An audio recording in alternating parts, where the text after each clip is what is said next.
அண்மை செய்தியை பார்த்து வருகிறோம். இந்தியா கூட்டணியிலிருந்து விலகி பாஜக கூட்டணியில் நிதிஷ்குமார் ஐக்கியமாக உள்ள சூழலில் தற்போது ஐக்கிய ஜனதா தள எம்எல்ஏக்கள் குழு கூடியிருந்தது. அந்த குழுவில் தற்போது ஆட்சி குறித்து முடிவெடுக்க நிதிஷ்குமாருக்கு அதிகாரம் வழங்கப்பட்டிருக்கிறது. இது தொடர்பான கூடுதல் விவரங்களை செய்தியாளர் சுசித்ராவிடம் கேட்கலாம். சுசித்ரா, முழுமையான விவரங்கள்.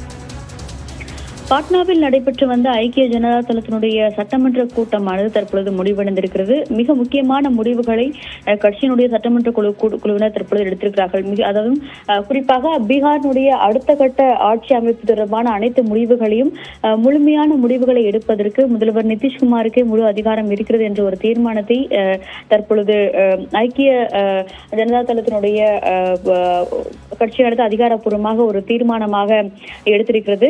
பாஜகவுடனான கூட்டணி அமைத்து புதியதாக அரசு அமைவதற்கான ஒரு முடிவு குறித்த இறுதி முடிவுகள் என்பது நிதிஷ்குமாரால் பின்னர் அறிவிக்கப்படும். அது குறித்த அனைத்து முடிவுகளையும் கட்சியினுடைய அடுத்த ஒரு நகர்வுகளையும் குறித்த முடிவுகளை எடுப்பதற்கு அவருக்கு முழு அதிகாரம் உள்ளது என்ற ஒரு தீர்மானத்தை தற்பொழுது நடைபெற்று முடிந்த சட்டமன்ற குழு கூட்டத்தில் கட்சியானது எடுத்திருக்கிறது. இதனை அடுத்து அவர் மீண்டும் ஆளுநரை சந்தித்து தன்னுடைய பதவியை ராஜினாமா செய்துவிட்டு பின்னர் முறையாக ஆட்சி அமைப்பதற்கான ஒரு கோரிக்கையை அவர் முன்வைக்க உள்ளதாகவும் தற்பொழுது தகவல்களானது வெளியாகி இருக்கின்றன. 10 மணிக்கு தொடங்கிய அந்த சட்டமன்ற குழு கூட்டம் என்பது தற்பொழுது முடிவடைந்து இந்த ஒரு தகவல்களானது பீகாரிலிருந்து வெளியாகி இருக்கிறது.